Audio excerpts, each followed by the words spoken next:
depending on each culture. My name is Regina Briseño, and today I will be hosting this episode of Cultures Collide. As you might know, I lived in Mexico for many years, and I have an insight on the Latino culture. Now we will go further and allow our guests to present themselves. Good afternoon. I am very pleased to be participating in this discussion, which relates directly to my area of expertise. My name is Lorena Madrazo. I am a sociologist who has spent some years abroad learning from other cultures. I feel very strongly about this topic and thank the audience for listening to all of our opinions. Hello, my name is Fátima Fernandes, and I am very glad to be invited to this roundtable because I feel that this topic is worth discussing.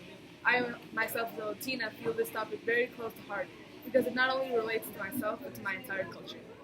I, Ixe Mora, as well as Ms. Fernandez, find this issue very pressing considering my background as a Mexican citizen, who is constantly interacting with cultural oppositions in my day-to-day environment. By living in Querétaro, a cultural destination, we often find ourselves pressed against many cultures, and due to this, we confront many differences and misunderstandings when it comes to perception of time, space, and appropriation. We will begin by presenting some questions that came from the audience to our guests about their personal experience with cultural interactions and misunderstandings. Firstly, our audience members would like to know, can you explain an experience where cultural differences on perception of space were most evident? One of the most evident differences on perception of space for me happens usually in an ATM line. No matter how many times this occurs, it never fails to amaze me. As an American, I tend to leave at least an arm distance between the person that's in front of me when I'm in line. However, even though I have gotten more accustomed as years go by, I still feel uncomfortable every time a Mexican intrudes in my personal space while waiting their turn. Yes, I've also noticed this difference when I've been traveling. However, this is not the only time these different notions come to light in such an evident manner.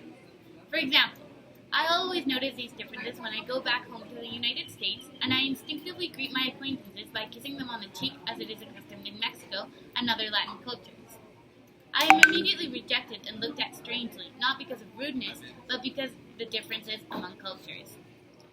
I believe these differences can be misunderstood, often precisely because people don't understand where they came from. For example, as a child in Mexico, we were taught that the characteristical rejection from Americans was cold and distant, and we were brought up to be very warm and friendly people, even though in other countries that may be intruding on the person's space. Which is given an enormous importance in America. But after a while, we begin not to notice this intrusion because we are so used to participating in it, as the intruder as well as the person whose space is being violated.